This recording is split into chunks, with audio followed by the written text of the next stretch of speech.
please. Good. So welcome to this webinar. All the participants, I guess some participants will be joining from abroad also. So thanks Martin G, Martin Farrell, and Catherine, and Sunny Walker. So Sunny is joining from Denver, Colorado, and Catherine from Arizona. Sorry for really disturbing your sleep and making you wake up so early in the morning. But nevertheless, thank you very much for joining us despite the time zones. So Martin G and Martin F and myself met at London on 4th of June at a cafe near the British Library, and then I just bounced the idea, why don't you join us for a webinar once again this year after the huge success of last year's 4 hands on the wheel. And it turned out that at a time Sunny Walker joined, and then 6 hands, and now this year is going to be 8 on the wheel. So thank you for this impressive, very impressive galaxy of facilitators. We are so very happy and grateful for all your participation. So thank you India participants. So enjoy. All of you have their biodata. You must have already gone through that. So without much ado, I'm handing over the mic back to Martins, and once again welcome to Catherine and Sunny Walker. So over to you. We are here to learn virtual meeting from you. Thank you very much, Nancy, and welcome to all of you, and thank you so much for joining on behalf of all of us. We will all introduce ourselves in just a moment, but before we do, I encourage you please to introduce yourselves by typing in the chat pod on the right. As I mentioned a moment ago, that will be there throughout the meeting for you to interact by text, by asking or answering any questions, sharing any other comments or reflections. So please do use that already. And also respond to the polls, as some of you have started to do in the center, and that will give us an impression of who's here as well. So you'll see 3 of us on the panel today, and the 3 of us will be sharing the facilitation and the presentations. We're joined also by Sunny Walker, who supported myself and Martin Farrell at the co-facilitation webinar last summer, 4 hands on the steering wheel. So let me invite my co-panelists, first of all, to introduce themselves. Martin Farrell, would you like to say a word about yourself? Yes, thank you, Martin G. Well, it's a delight to be on this call again, following up from last year. I'm in London. I've been a member of IAF since 2001, and my delight and pleasure at the moment is working with organizations that are going through deep process. And I'm currently doing that and enjoying that very much. So that's a shift. And with virtual meetings, I'm open to learning. This is not my natural territory, so I'm jumping in with both my 2 hands to learn today from everybody, and I hope I can offer something of value. Thank you. And Catherine? Hi, for me it's good morning, and I'm very happy to be here. I am a business consultant and have been for a number of years, specializing, of course, in collaborative and participatory methodologies, and with a specialty in conflict resolution, one of the things that I spend a lot of time on. And I'm very pleased to be a member of the Virtual Facilitation Collaborative, and for about the past 10 years we have been working with virtual meetings and helping dispersed teams throughout the world be effective together. Back to you, Martin. Thank you. And Sunny Walker, we don't have you on video today, but you're supporting us behind the scenes. Would you like to say a few words about yourself? Oh, sure. I'm here in the mountains of the Rocky Mountains of Colorado in the Denver area. And I've had a facilitation training business for many years.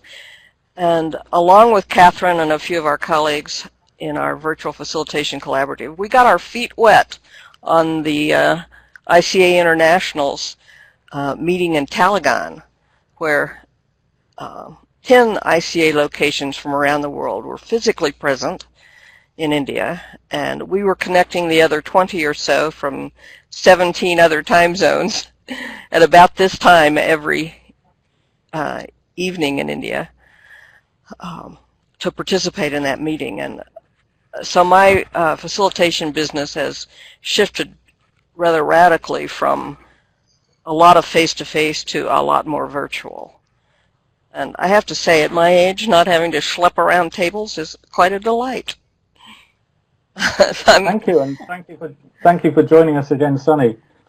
And so I'm Martin Gilbraith. I'm also based in London, UK, and have been involved with IAF for many years, and with ICA, the Institute of Cultural Affairs, for many years before that.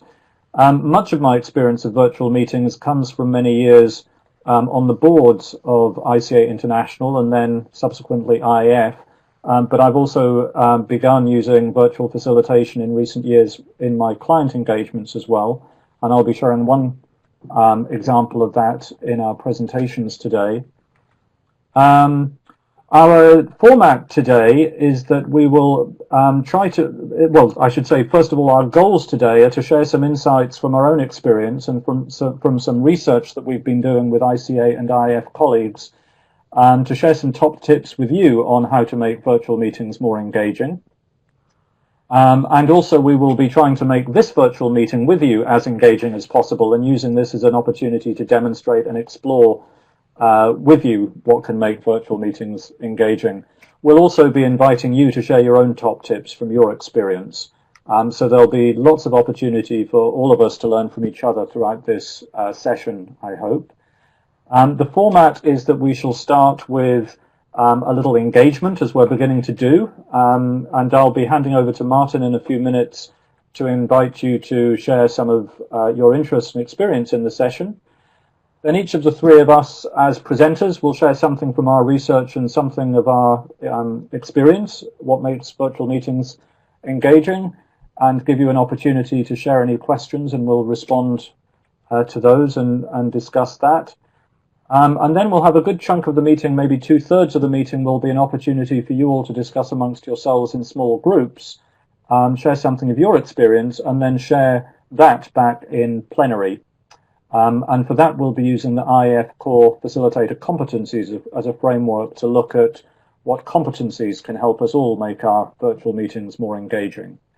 We will end about 5 minutes before the 90 minutes is up with an opportunity to reflect on this 90 minutes and ask ourselves, how engaging was this, and how well did we do relative to all of our top tips. So that's the format. Let's just take a look at who's here. It looks like we've got currently 31 people in the room. So welcome to you all. Most of you are in India by the looks of it, which is not a surprise. It looks like the panelists ourselves are the only ones elsewhere from the UK and the USA.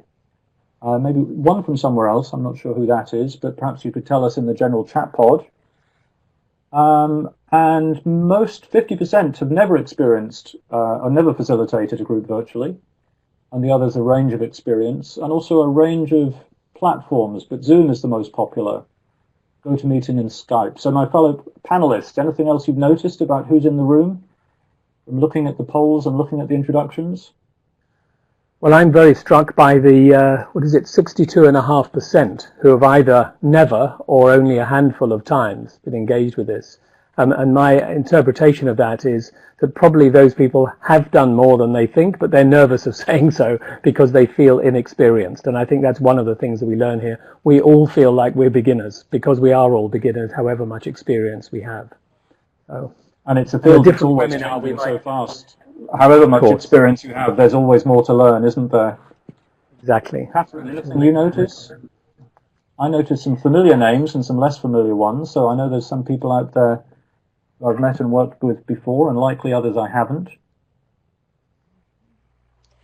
I am noticing the use of the very dominant products of Skype, Google Hangout, and of course Zoom, and want to let our participants know that Adobe Connect offers far greater depth and ability to work with people in complex processes, and it does take that little bit more. So I want to encourage people to consider investing their precious time in considering more in-depth possibilities as they go to facilitate. Thank you. Yes, indeed. That's why we've chosen to hold this webinar in Adobe Connect in order to demonstrate something of its capabilities. There's more to learn and more that can go wrong, but also more to gain as well. So let's hope we experience more of the gains and less of the potential pitfalls in this webinar. With that, let me hand you over to Martin to take us through our first session, hearing more from you. Martin? Yeah. Thank you, Martin. Well, yes, as you say, things go wrong. You'll see on the left of your screen your virtual meeting challenges. And I'd like, first of all, just to invite your attention to what those challenges are and to share those with all of us. You can do that in the chat box at the bottom. So, and I see someone is typing already. And as you're typing, thinking about the challenges, what is it that happens to you when you get involved? And even those who haven't been involved at all in any virtual meetings, what is it that you're afraid of? What do you imagine would go wrong if you really got involved in this? And then whilst you're completing that, also be thinking on the right-hand side of your screen, the hopes for this seminar, with this webinar, what would you hope to get out of it? And we'll take that into mind. So the challenges and the hopes.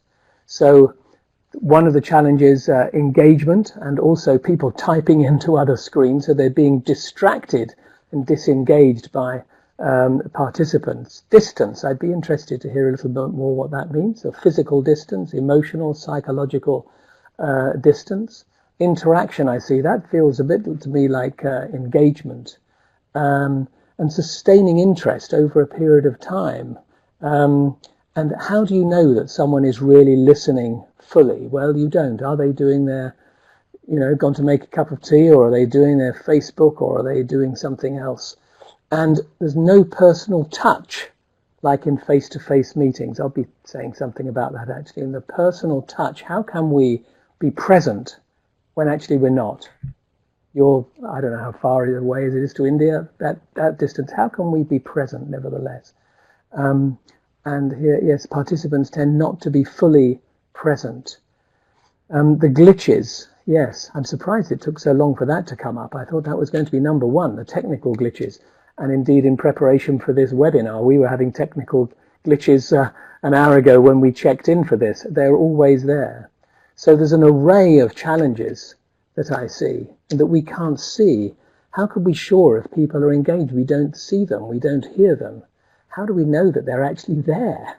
If we're talking, how do we know that they're actually there? People are unfamiliar with technology, and it's difficult to establish a rapport and to build up a relationship. Tech monkeys, I suppose that means, Nasi and Raj can say, this is people who are like really up for this stuff and really know everything, and they bounce around like monkeys do and maybe create a bit of a mess. I don't know. I'd be interested to hear a bit more about what tech monkeys are. That's my guess of what that is. And that's also interesting. The background shots of the camera can be distracting. Either people wandering around behind. Yeah, interesting one. Sometimes you have people in an office and there's people behind there. You see, I've thought a little bit about that. I have here a thing that says, no mud, no lotus. If you don't struggle and have the bad stuff, you don't get the good stuff. You don't get the lotus either. So I thought about that before I put that sign up there. So there we are. Keep those coming, like unmuting and the connectivity. Let's look at what the hopes are. And I'll just have a quick look through those, and then Martin maybe invite other panelists to make some comments. I'll just pick out one or two that land to get some involvement and participation to make the session interesting. Well, that's what we're hoping to do. A continuum. It's not just about the meeting itself, but there's a before and after the connect. Yes, like a face-to-face meeting, a virtual meeting is a single moment in time. Dear friends, we're together for an hour and a half today. It's a single moment in time, but it's part of a bigger story, indeed. Can I ask my fellow panelists what you particularly pick up from this? Anything that you'd like to highlight?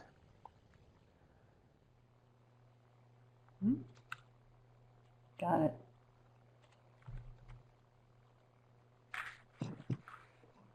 either the challenges that people see or the hopes for this session. How to enhance engagement. Yeah. Is there anything from Martin or Catherine or maybe Sunny that you would like to pick up with in particular? I'm noticing some very familiar challenges. Challenges with technology, background noise, distractions. These, I think, are ever present in virtual working. Yes, yes. Dogs seem to feature quite a lot, of dogs barking or doors crashing. Yeah. And I've noticed as well how one hears things in a virtual situation that you don't hear when you're actually in the situation. I was with in fact, at Fair Trade last week. They're one of the people who've helped me put some thoughts together. And as we were talking, we were in the canteen, we realized we thought it was quiet, but then we stopped for a moment and listened, and we heard there was a coffee machine. We heard there was someone behind the counter crashing dishes. We heard there were some people talking in the corridor. Now, all of those are heard in a virtual situation, but of course we didn't hear them because we knew we were in the canteen, we knew that stuff happened, we already blocked it out. So that background stuff is different because the audio doesn't block it out. Everybody gets the dog barking. Catherine, do you have any observations on what you read there?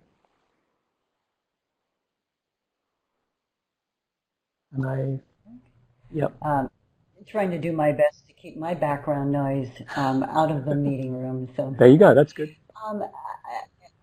Yeah, as Martin indicated, you'll see some of the virtual meeting challenges that you've indicated are fairly universal and will show up in our presentation. So you're in good company. What can I say? Yeah. And I'm noticing this point about the before, during, and after seems to be getting some traction here. So as we know, as facilitators, we are involved in processes at greater levels of depth, more depth or less depth. There's something about the virtual environment which invites shallowness, seems to me, because it's quick. Twitter and Facebook, it's quick response, it's quick thinking. It does not invite deeper engagement. The medium doesn't invite deeper engagement.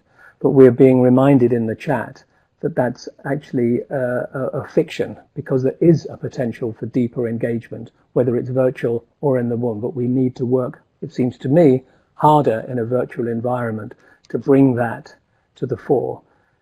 So as we're sitting here thinking about the 30 people, there's 30 people with pulsing hearts and looking at something and driving or sitting or being somewhere, so we can engage as a whole group of people in this common endeavor trying to make sense of all this stuff.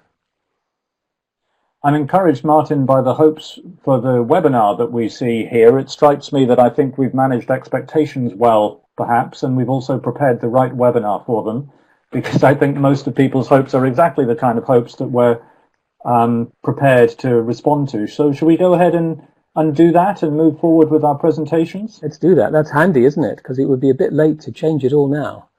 So we have worked hard on your behalf to be able to share these thoughts. Indeed. Yep. Thank you, Martin. So let's go ahead and move into the first of our three presentations. And for that, I shall invite Catherine to come forward and take 7 or 8 minutes to talk us through the research that you've been doing. Thanks, Martin. So what I'll be presenting today is based on some phenomenological research that the Virtual Facilitation Collaborative engaged in. We're still not quite complete with our research, but I have been able to pull out a number of themes. I will have my slides available. Martin will be distributing them. So if you don't get to read everything in the first 3 slides, don't worry too much about it. This is about the Virtual Facilitation Collaborative. I also wanted to include a little bit of background information on the technology of participation in the Institute of Cultural Affairs. This is the methodology that the Virtual Facilitation Collaborative uses predominantly, and our values are definitely in line with the ICA and then the program of ICA, which is the Technology of Participation. I put this in here because in my later slide, I mention a particular approach that is used by the technology of participation. So about the research, we did use a phenomenological approach, which is the direct investigation of a specific experience, and that specific experience is virtual meetings. We have conducted so far 13 interviews. They range in time from 30 to 90 minutes. We have representatives in our interviews from the corporate, private sector, small business, and consultant. 3 themes emerged from this research: meeting design, interpersonal connection, and engagement. I'll start with meeting design. The first thing that we found is that our research shows that people want to make sure that the purpose of the meeting is clear. And basically, there are 3 kinds of meetings. Either it's an information meeting, decision-making meeting, or feedback and reflection. And when people come into a meeting not knowing, it provides confusion. Number 2, and this is an observation on our part, rational objectives. That is a phrase that comes from ICA. And it's acknowledging that there are very specific objectives that need to be clearly differentiated that make a meeting either successful or unsuccessful. And most meetings seem to lack a rational objective. The personality of the group is important to note. All of the respondents talked about how the type of meeting makes a difference. Is this a no-nonsense group? Is this a group that really is concerned about their relationships? Or is this a group in which you can never have too much process, which means frequently you're not getting much work done? 4, logistics. And some of you have pointed to logistics. The length of the meeting has always been an issue for many folks. Either it's too long, well, mostly it's too long. I had one no-nonsense group that started out with 1.5-hour meetings, and their goal was to get their meetings to 30 minutes max, and they actually had begun to achieve that. Time zones are quite challenging, making sure you're fully aware of the time zones within your own country, as well as the time zones that exist when you're doing multinational work. And then platform comfort, meaning whichever platform the team uses, it's crucial that the participants are comfortable with that platform. And finally, facilitator prep. So many complaints about the facilitator not being prepared, not having backup plans, especially related to technology, not having a good agenda, not having necessarily a good assessment of their own capabilities, and many having needing to find courage and sometimes not having very much confidence about moving in. So these are what we've discovered around meeting design. In terms of interpersonal connection, having some type of team building activity was crucial for just about all of our respondents, meaning that if there wasn't a connection ahead of time, and this again is for ongoing persistent teams, that very quickly things could sort of fall apart. People became disengaged, did not actively participate. Having guidelines for the meeting, how people made decisions, how information was to be shared, how much time was to be spent, all those kinds of dynamics are a little bit more difficult when you're not face-to-face. And then the EO is, again, it's an initial for experiential objective. And this, again, is an ICA-based value where you call out how it is you want to be with each other while you're meeting. It's also aspirational. So I work with teams in conflict. If I put forth an experiential aim that says, hey, we agree to disagree, and we're going to continue to move forward, that's a form of setting an expectation that almost everyone goes, yeah, We want that. Otherwise, you are reduced to suffering in your meetings. And I don't know anyone who has signed up for suffering in their meetings.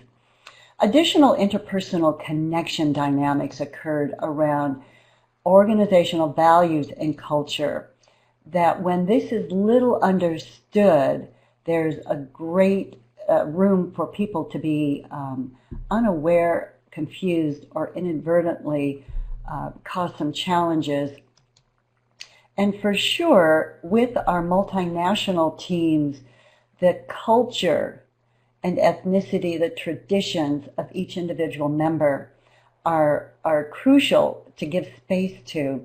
I talked with one of my interviewees, and she remembers a team almost falling apart, being very concerned about expressions of anger. And when they finally got to the bottom of it, it wasn't an expression of anger at all. It was that particular culture's way of being actively engaged, and it felt threatening to other members. So not fully understanding the cultures you're a part of. Now, the biggest issue that comes is you are missing cues to really understand. And I know my colleague will talk a little bit more about that, but that fog that you see over both the individual culture and the organization culture are very difficult, and it takes extra work to communicate effectively and to be present when you don't have the normal cues. And you don't always have video, and even video is a bit challenging. How the shadows appear on people's faces can be confusing. Let me go to the third theme, engagement. Prior to the meeting, and I noticed a couple of people talked about the comprehensive picture. You are right on track. I think that was Stephen. So prior to the meeting, very important to orient to the platform. For those of you attending today, you'll notice that the confirmation that Martin Gilbraith sent you gave you a great deal of information. It encouraged you to explore ahead of time. These types of things are pretty crucial. Vetiquette. This is a made-up word for virtual and etiquette, and there are guidelines for people to work with each other. There is specific vetiquette on how you behave when you are in a virtual meeting, and then making sure agendas and handouts that help people prepare. Of course, you can do a lot of prep, and people don't always read ahead of time, but having done the prep, you can feel good. The other thing that made engagement for ongoing teams had to do with having an asynchronous platform for people to communicate with. And that's any number of different platforms. There are quite a few now. And finally, for engagement during the meeting, you make sure that in terms of the visual, I have you shake it up. You do different kinds of things. As you can see, we've got a list of 8 here. And so you give people a different opportunity. And so with that, I will open it up for a couple of questions and Martin, I'll hand it to you for management of that. Thank you. Thank you very much indeed, Catherine.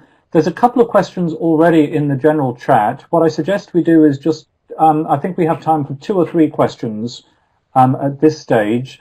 So I invite people, if you have a microphone enabled, please raise your hand and let's hear your voice and hear your question by voice.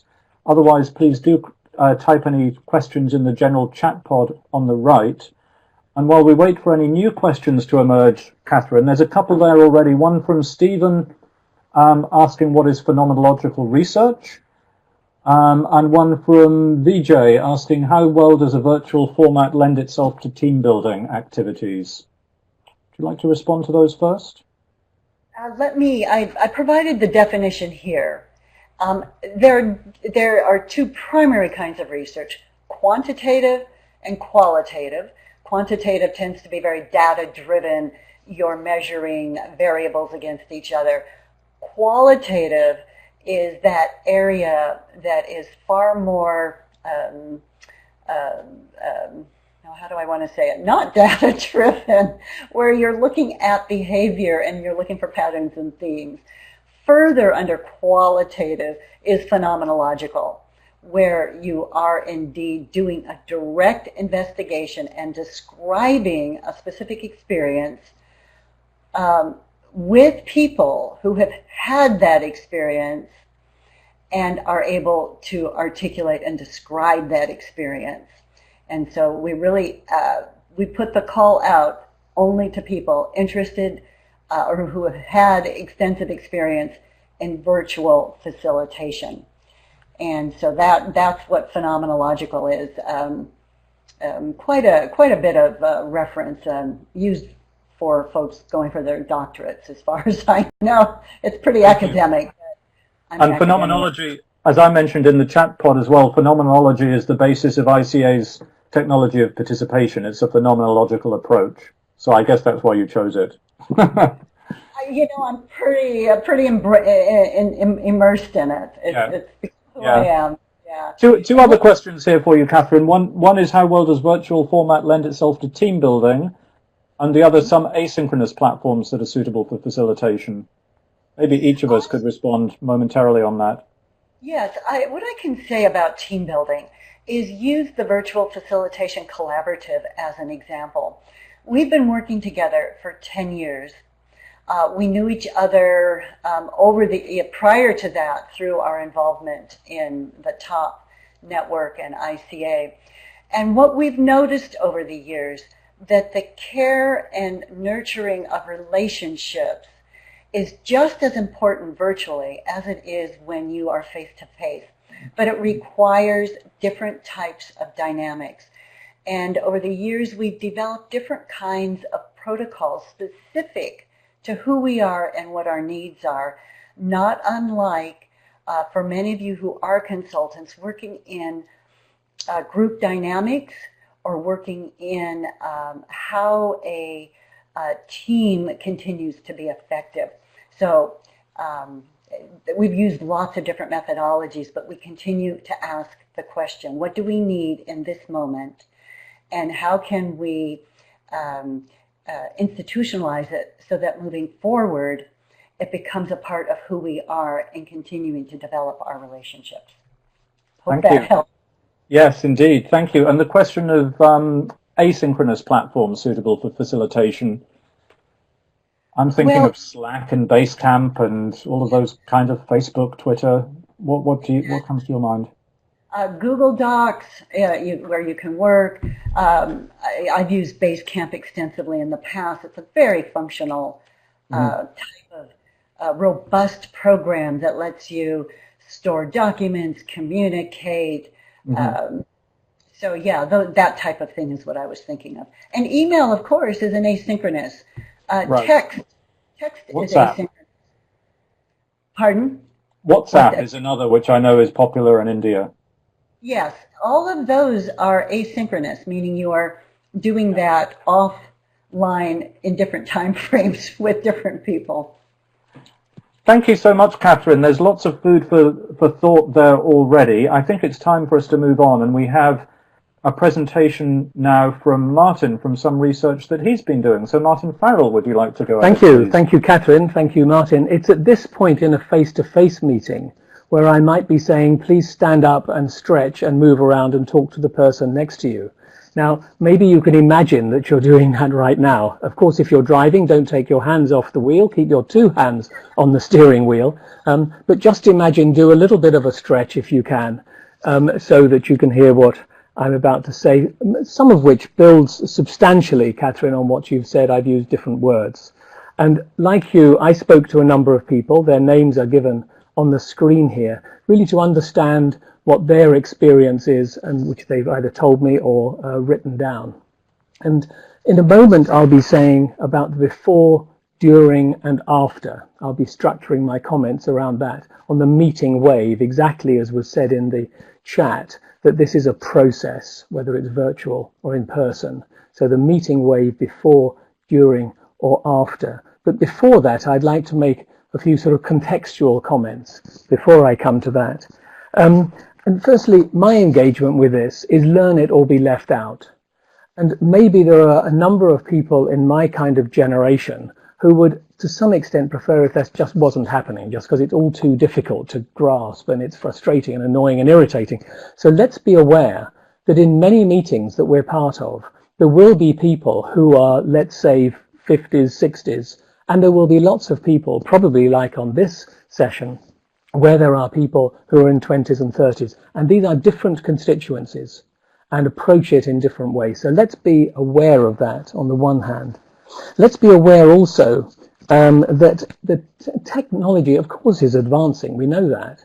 But also what we know is that our human capacity to keep up with the technology is not advancing. It's very slow. We are desperately trying to catch up the whole time. So to be engaged in this area is going to inevitably be frustrating. But my choice was to jump in and suffer that frustration and just do it. And so the sky is the limit. Imagine now that we were in the early days of aviation, where people trying to learn how to fly, trying to work out how it all works and making mistakes. That's where we are now with all of this. We are right at the beginning. However fancy we think it all is, we're right at the beginning. So the differences between, what are the differences between face-to-face and virtual meetings, or as it says from the Meeting Together book, a video meeting? Well, one thing that is absolutely the same is both the need and the desire to engage. That's a human need, a human passion to engage. We've always had that. What is different, of course, and we've seen this in the chat quite substantially, the ease of building that rapport is much harder.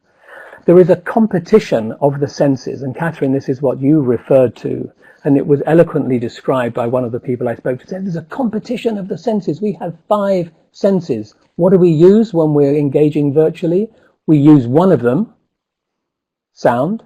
Maybe we use half of another one, namely a video, but maybe it's a little thumbnail, or maybe it's not good enough because the connection is not good enough.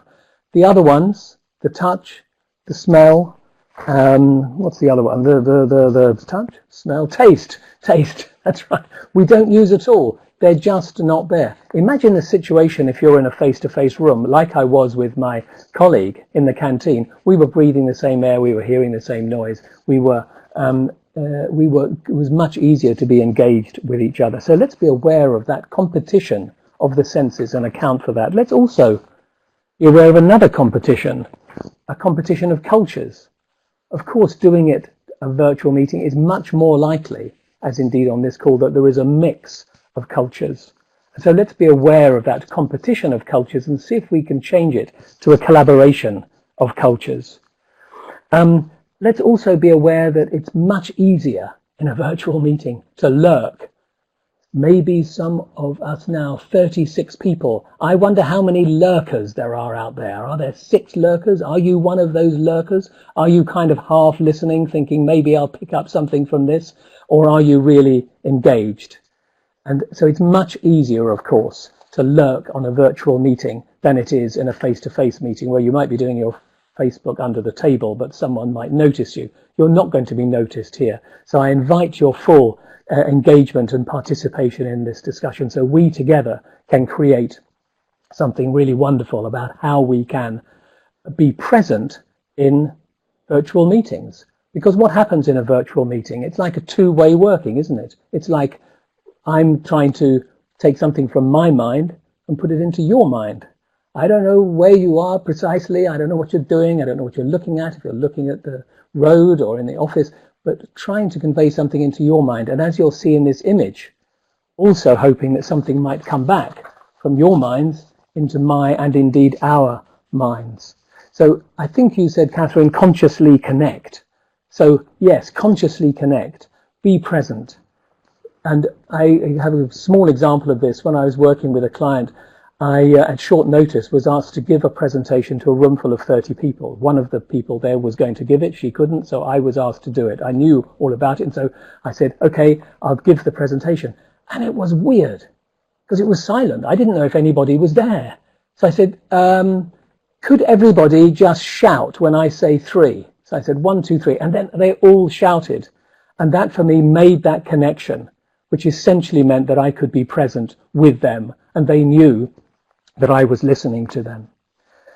So also the presence, repeat, repeat, repeat. So in terms of the structure of what you're doing, repeat the instructions as you did at the beginning, Martin, in terms of the setup, repeating, and bring out your human qualities even more than you would in a face-to-face meeting.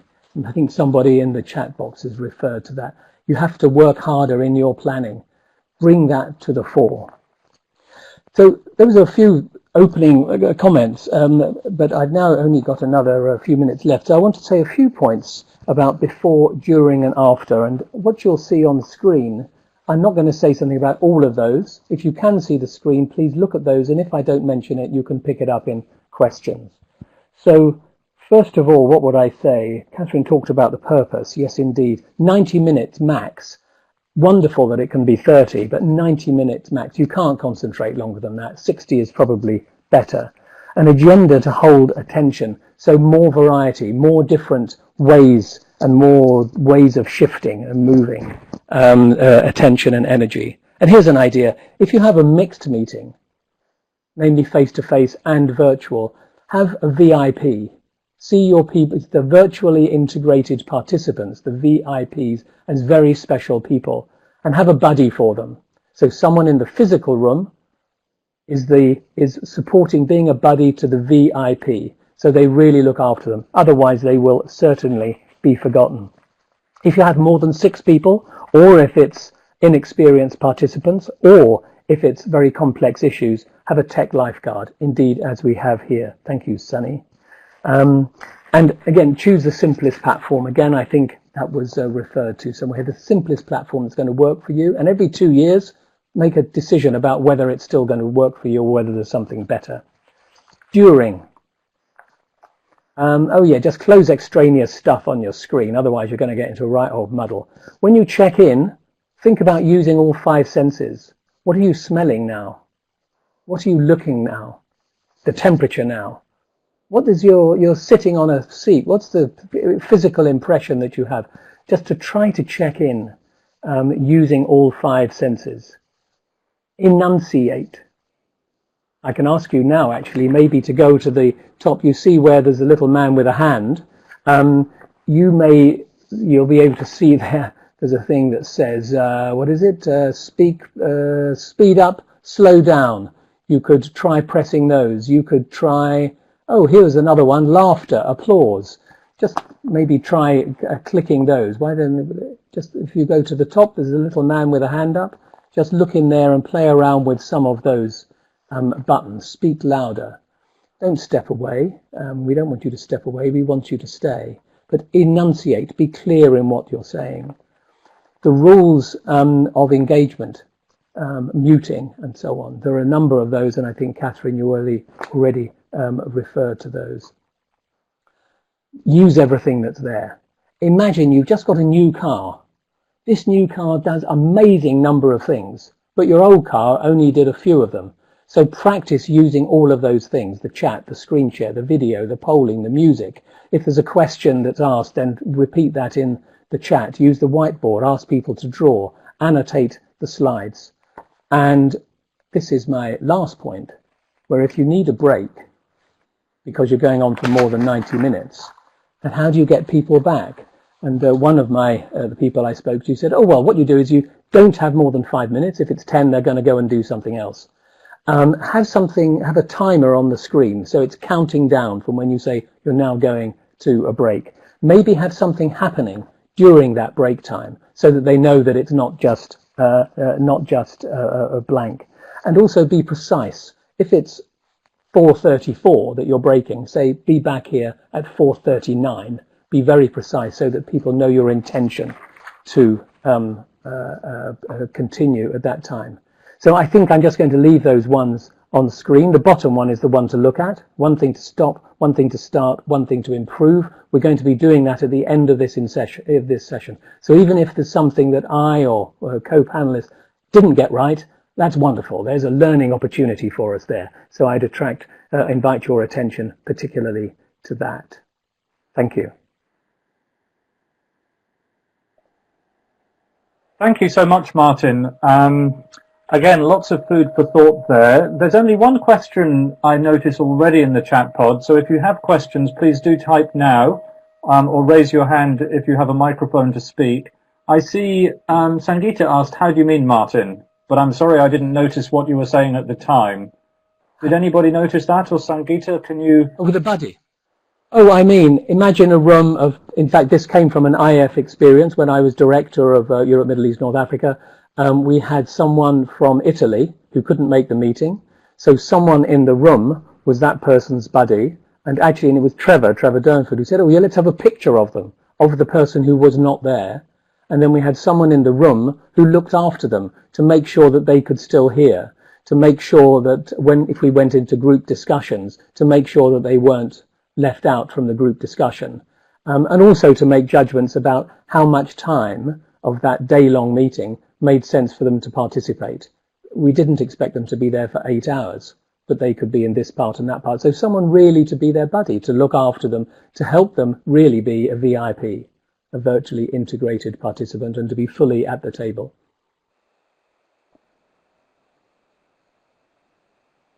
Thank you. Yes, I've used that approach many times, including in an IAF board meeting when Rhonda was unable to travel from Australia to London after breaking her leg a few days before the meeting.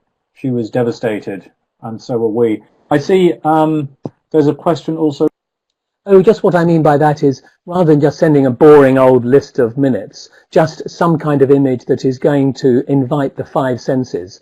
You know, and I was prompted by this of someone with a current client who had a new team. So it wasn't a virtual situation, but he sent, in inviting that team, an image of a beautiful bunch of flowers which had resonance for that particular group in an email. I thought, oh, that's good. We could do that in our notes and in our minutes. Why do they have to be boring old work documents? Just have images which reflect something from that experience that people have had in the virtual meeting. So that's what I mean. An image which will be resonant and will invite the 5 senses.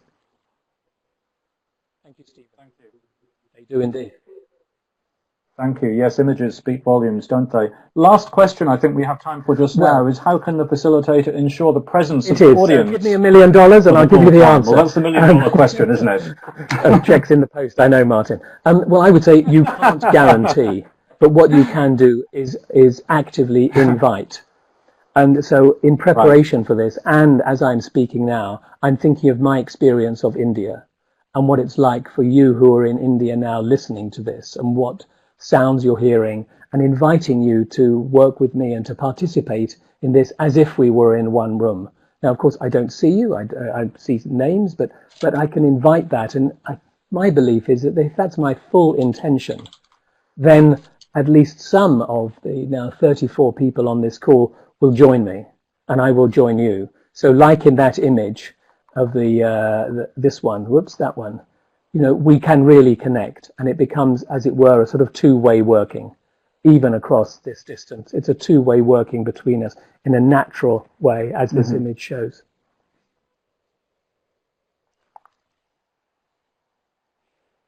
Thank you.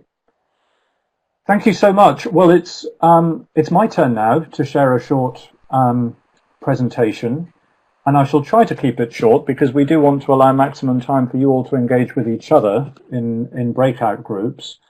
What I'd like to do is to share something of my experience of working at scale in a virtual meeting, and to use a case study of that example to illustrate some of the points that Martin and Catherine have been sharing.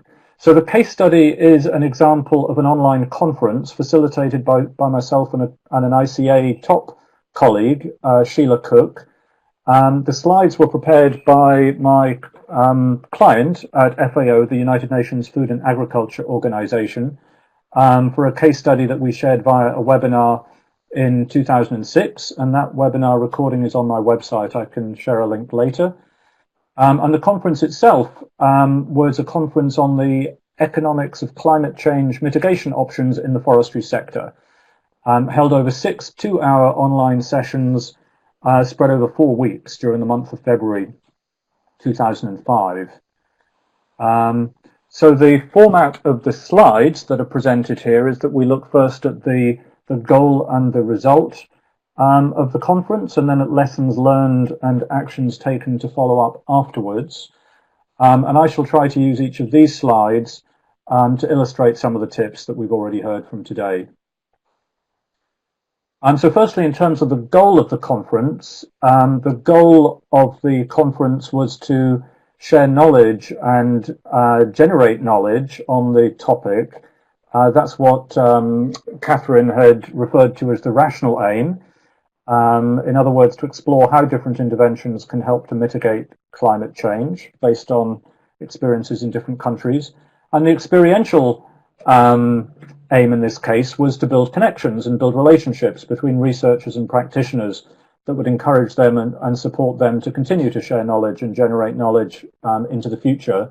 And our challenge in doing this as an online conference was to try to save money and carbon emissions by translating the usual UN conference format of presenting papers and having questions and answers and discussion, to try to translate that into a virtual environment.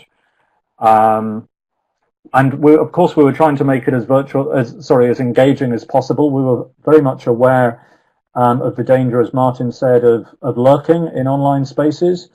So it was an experiment for all of us. The UN had never done anything quite like this before. I had done virtual facilitation before, but nothing quite at this scale. And we all, to be perfectly honest, got a little bit carried away with it. As you can see, our initial plan was to share 18 presentations in 6 sessions of 90 minutes, because that 90-minute limit is what we regarded as the appropriate maximum for a virtual session. But the UN, the Food and Agriculture Organization, was surprised and delighted by how much interest they had in the topic, and they had so many people wanting to make presentations, we decided in the end to accept their pleas to extend the sessions to 2 hours instead of 90 minutes. So as you can see, we wound up with 126 case studies submitted, 51 of which were presented through the online sessions. I wouldn't recommend generally going over 90 minutes. In this case, I think it worked because the United Nations, the Food and Agriculture Organization, really is the go-to place for people who want to get, who want to share and learn on a topic like this. And so the people involved really did value the content and valued the opportunity to connect with each other. So I think we got away with it in that sense. We had 900 participants altogether from 114 countries. The numbers varied from 200 to 400 at each of the sessions, close to 400 at the first, and then declining, as you might expect, through subsequent sessions. Of course, we had multiple languages, multiple cultures, multiple different internet speeds, everything you can imagine, time zones. We've been advised, well, we've heard the advice from Martin and Catherine to choose the simplest platform. In fact, I would argue, as Catherine said, Adobe is not the simplest, but it is very powerful. In this case, it was the simplest for FAO because it's the platform that they were familiar with and have used for other purposes. So they actually had decided to use Adobe before approaching a facilitator, and they contacted me because they knew of my experience with Adobe. I contacted Sheila Cook, my co-facilitator, because I knew of her experience with Adobe. However, as numbers grew and we allowed the conference to increase in scale, we actually had to upscale from the normal license of Adobe that allows up to 100 participants in a meeting to a license that allows up to 1,500 per meeting. And so that introduced all kinds of new learnings as we had to discover what difference that made to the features and tools that were available to us. I think both Martin and Catherine have referred to the danger that technical difficulties will happen. Well, one of the things I learned is that when there are 400 people in a meeting room, it puts a lot more strain on your bandwidth, on your internet speed. And even here in central London, my internet speed was not as good as Sheila's in a rural area in northwest of England. And I crashed out several times during the first couple of meetings. And thankfully, Sheila and I were so well prepared and able to able to deputize for each other that it didn't matter too much. She was able to keep going until I was able to get back in. But after the first 2 sessions, I actually hired a meeting room in a business center around the corner from where I live in order that I could have a higher internet speed for the remaining sessions. So it really does pay to be prepared and to be flexible as necessary. We've heard of the importance of a clear agenda and structure for sessions. In this case, the 2-hour sessions were structured in 3 parts. First part was presentation, and in this case we had a keynote speaker from a particular expert guest in the topic of each of the 6 sessions, followed by a case study. As I mentioned, there were 126 case studies, so we actually had a dozen or more case studies for each topic, and they were all recorded in advance by the presenters and available online in advance through YouTube. And we had half a dozen of the presenters in each session give a 1-minute live introduction, and then we had the participants vote for which of the 5-minute presentations they wanted to see in full live during the session. So that helped to introduce a bit of engagement in the otherwise long presentation section. We then had all the presenters form as a panel along with 1 or 2 expert guests in each session to take questions and share answers and to discuss comments arising from the participants in the sessions. And then the third part, as you'll have today in this webinar, is we put questions to the participants and invited them to talk amongst themselves. Here we'll be using breakout rooms. In the FAO context, we just used chat pods and had people share comments in chat. But that worked well, and this really did make it much more engaging, certainly than any of us expected at such numbers. I don't need to talk in any detail about the case studies because we're more interested in the process than the context in this case. But there's some information on the case studies. The feedback from participants. We were delighted by the feedback, as you can see, largely 8, 9s and 10s on overall organization. What I would say about the recommendation to use all available options to engage people, yes, do so, but do so in moderation. We did experience, and some of you may be experiencing, there's a lot going on at the screen all at once. We ourselves were overwhelmed at times. Watching comments, questions, technical queries coming in from several hundred people at a time. There were a team of people handling it, but even so, for the organizers and for the participants, there's a lot going on. So there's also something to be said for keeping it as simple as possible. The team behind the whole conference, there was myself and Sheila Cook, as I say, facilitators towards the right there, a team of 6 at FAO in Rome, who took care of all the communications before, during, and after the series of sessions, including working with presenters and guests in advance to do orientation to Adobe Connect.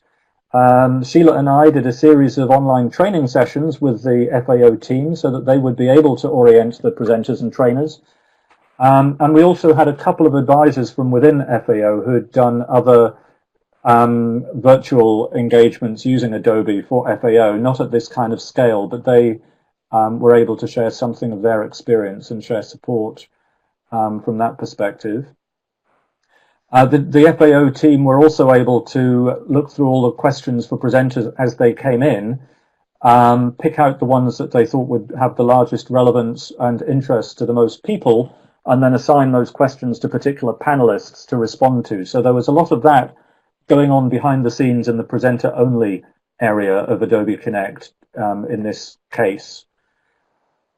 In terms of lessons from the conference, very briefly, cost effectiveness was an important reason for doing it this way, and you'll see this conference cost $32 per head as compared to $411, the previous FAO conference that they'd done face-to-face.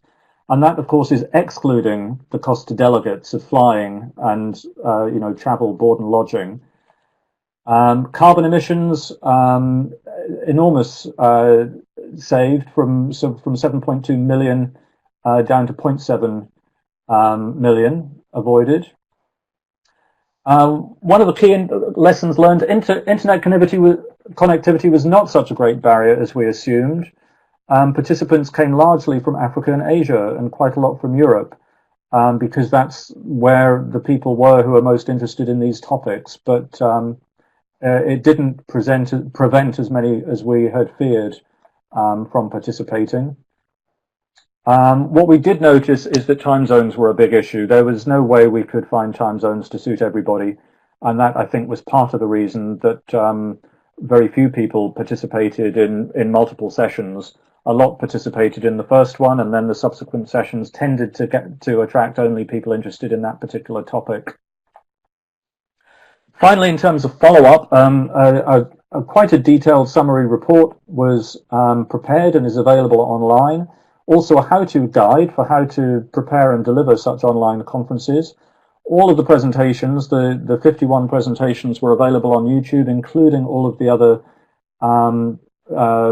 case studies, 126 case studies in PDF. And in this case, they used a D group, which is another kind of asynchronous platform for ongoing engagement, as in order to give participants an opportunity to connect with each other asynchronously afterwards. Finally, there's a few tweets there from some of the people who were participating. We had our own hashtag, and there's a wealth of material about this conference online if you're interested in the process, especially if you're interested in the content. Most of it is about the content. Thank you. We have a few minutes if there are any questions on that before we go to breakouts. Perhaps I could ask Catherine or Martin if you've been following the questions in the chat pod. Anything I should try to respond to immediately? Otherwise, please go ahead and type or raise your hand.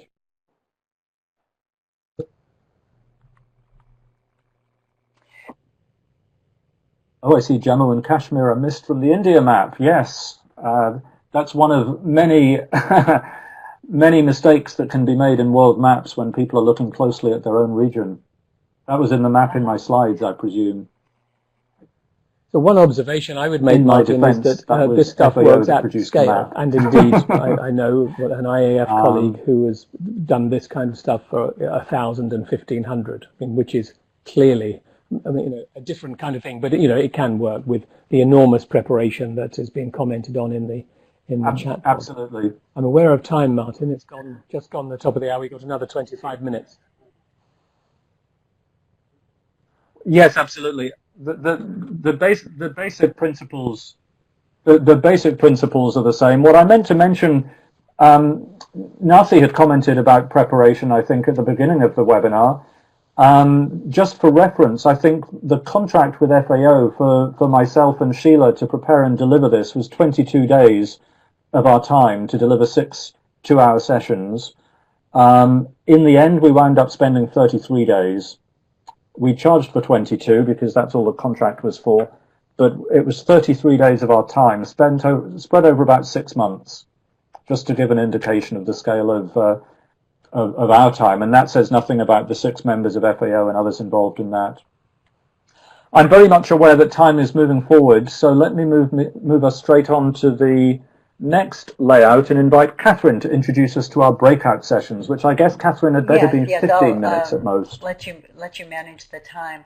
So at this point, we are going to arbitrarily divide you into 6 groups, and the 6 groups correspond to the 6 core competencies that you see in the graphic, like A, create collaborative client relationships.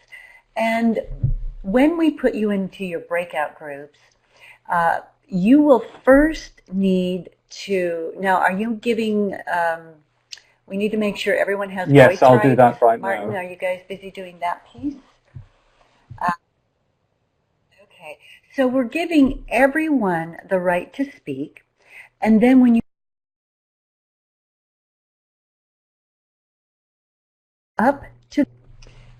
go up to the microphone and click on it so that it's green. So I want to make sure you've got that particular dynamic, otherwise you won't be able to speak in your breakout room. And you can see there we have instructions. You will know what your competency is because you will see that number in your breakout room. Have a discussion among yourselves. The chat pod at the top says group brainstorm chat is where you chat your ideas. Below that is the Sorry, Catherine, just a moment.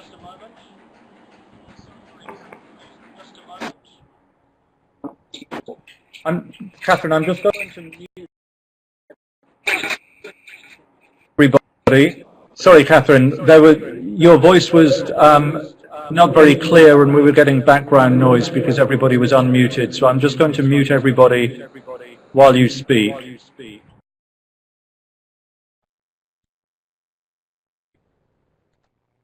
Thanks. Please go ahead. All right. Yes, it was starting to get a bit distorted. And as you can tell, there is always some type of technological thing to pay attention to, but you keep dealing with it. So I can see we need to, when you're looking at your screen, to the right of your screen, you see two pods. The top pod says Group Brainstorm Chat. That is where you brainstorm your ideas. The pod below says Group Report Chat. That is exactly where you want to make sure you put your report.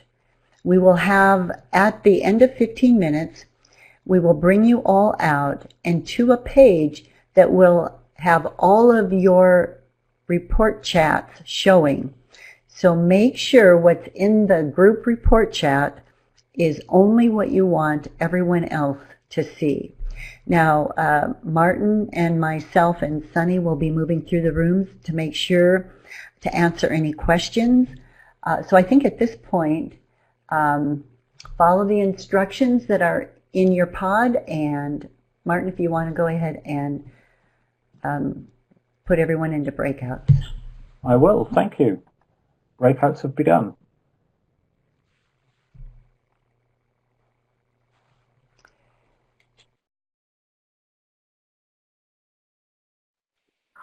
Thank you. I'm glad that I was in a group with you. Thank you. Thank you.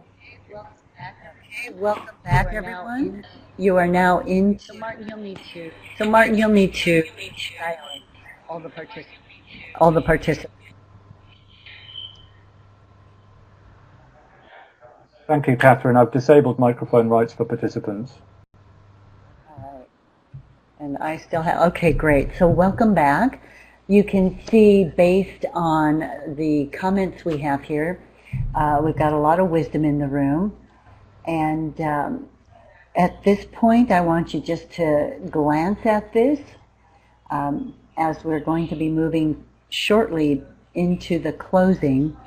But what we've given you is not only the opportunity to chat with each other and have that experience of sharing your own experience and wisdom, but giving you an idea of how you can engage people in virtual meetings in an important way. And I think you may be able to see that this type of method can be quite useful for brainstorming, for action planning, for exploration of issues. So I will give it back to you now, Martin. Thank you, Catherine. Thank you very much indeed. I'm guessing some of you may have experienced some confusion or even doubt in your breakout rooms, which is okay, because that happens in real life as well as virtually. But as you say, it's an example, it's a demonstration of what can be done. So we don't have time, unfortunately, to look at the content that you've shared in your reports there. You've just got a moment to look at them yourselves now. I'm seeing some responses in the general chat, and I'll just take a moment to look at those before we move to the close. I should say, by the way, all of the comments that you've shared in all of the chat pods throughout the meeting will be available to you afterwards, along with the presentations that we've shared. So you'll have all of that to refer to afterwards. Sangeeta says we've dropped to 25 participants. That's the reality of a virtual meeting. Absolutely. That happens. It's easy for people to disappear quietly as well as to lurk in virtual meetings. What to do if there's an aggressive meeting participant distracting the meeting? Well, I'm afraid we probably don't have time to address that now, but I'd say broadly speaking, you have the same kind of options and issues as you do in face-to-face. One issue that you do have in a virtual meeting, much more easily than real life, you can eject them if necessary. We have an ejection button in a virtual meeting that's usually not available face-to-face. Interesting to you try. Have delay in comments, so just mute people. Sorry, Martin. If someone is really and being, mute people, you just mute them, well. like they do on the radio. They just cut someone off. Yeah, if it's that bad. Yeah, it won't make them any less angry and aggressive, but it will shut them up effectively. It'll quarantine them. Yeah, exactly. Sangeeta asks, is there a frequently asked questions of sorts to address common technical glitches that can be pinged as a pod for self-evaluation? In Adobe Connect, Sangeeta, there is a wealth of information on the Adobe Connect site, and there's all sorts of resources for using Adobe Connect, as I'm sure there are for other platforms too. And I noticed Stephen had a delay in his comment, so it was difficult to have a conversation. I'm afraid that's quite common. We were hoping to allow you 20 minutes in breakout groups. Even 30 would be preferable for people to have a really meaningful conversation. But I hope you've had a little bit of a taste, at any rate, of what the possibilities are, and also something of what the challenges are. So we're very much aware of time. We have just a few minutes before we're due to close. So I'm going to I have taken us to our closing screen. Please use the chat pods in the center of the screen there to share some feedback on this webinar. On the left, what worked well, and so in other words, what helped to make this virtual meeting engaging. And on the right, what worked better, or what could have been better, in other words, what could have made this virtual meeting even more engaging. Please continue also to share any other more detailed feedback or any other feedback or questions in the general chat. And when the recording is stopped in just a few moments, I'll invite you to share any contact details as well in the middle right, in case you'd like to share contact details with each other. I encourage you to wait until the recording is stopped before doing that. And then far bottom right, you'll see links to my website, Catherine's and Martin Farrell's. So if you're interested in more about what we do, click on the link and you'll find yourself in your browser looking at our website. So Martin, Catherine, and also Nasi, if you'd like to open your webcam again before we close. Any closing comments or reflections from any of you, or reflections on the feedback we're seeing? This is Martin. What I would say is that I see this as a learning opportunity for me. I look forward to getting the recording, and then I'm going to give myself time really to go through everything and just hoover up all the good ideas that I've heard, because I think there's so much here, both from what was said and also what was done and what went wrong and what went right and so on. So I'm going to give myself to do that. We're all teachers for each other. So thank you, everybody. Some good stuff coming. I don't know where it's coming from.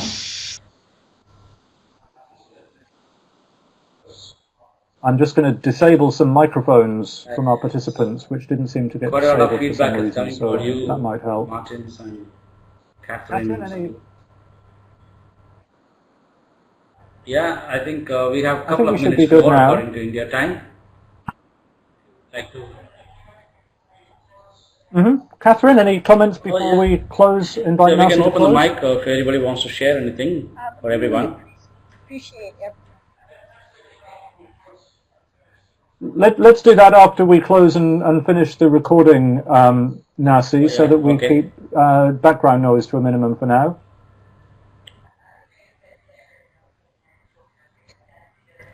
Thanks to everyone for your receptive and open minds to listen to what we have to offer to you. And like Martin Farrell, it's a constant learning, and I'm very keenly interested in a lot of the comments that have been made and giving me a lot of thought. Likewise, let me add my thanks to all of you for joining us, for engaging. I look forward to finding time after the webinar is over to reflect a little bit more on all that you've shared, which is difficult for me to do so during the session, but I look forward to having time afterwards. Thank you all, and thank you, Thank you Nasi, so for the much. invitation. Would you like to say a few words to close? Working so well synchronized. Thank you very much. It's been always a pleasure to have Martins, and now thank you very much for Catherine and Sunny to walk into this. It's wonderful, and India has benefited, and as you can see from the comments, quite a lot of things, and the www, what went well, is really pretty good. Of course, there's one point is that we could have had the breakout sessions a little earlier in the design next time. So a lot more can be learned and shared. But once again, on behalf of India chapter, we are extremely grateful for you to take your time out. And the second time in consecutive, my observation still says the same. 80% of success comes from preparation, and that's what I see in all of you. I mean, that's one of the biggest learning I can see, because I've been working in the background with you. Some of the mails that, as Martin F said, some hundreds of mails exchanged between us. And I'm sure that you had a lot of meetings face-to-face and virtual and stuff like that. So it's been a clear demonstration of what you taught us today. Wonderful. Thank you so much. And look forward to seeing you in the IAF India conference in December. Hope it's on. So 7th and 8th December. So we will meet you.